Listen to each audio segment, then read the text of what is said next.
FDA shuts down KFC after raid finds cloned/mutated chickens on farm. This story come across my desk at the worst possible time. I just had chicken.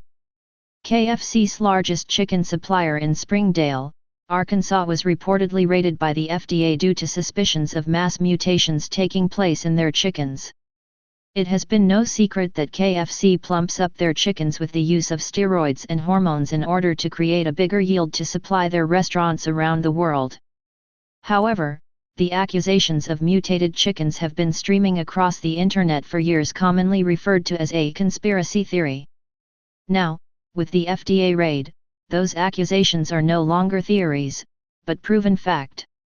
In the photos just released, you can see just how mutated these chickens have become due to their scientific experiments. Experiments that they were hoping would yield them twice the chicken legs for half the price. Getting 4 legs per chicken was estimated to bring them an additional $12.5 million in annual revenue. But now, KFC is looking at fines half that amount. If convicted, they can face fines of $7 million, restaurant closures, and possible lawsuits from people whose health may have been affected. Should KFC be held responsible for any health issues caused by consuming their mutated chicken? Stay paranoid, my friends.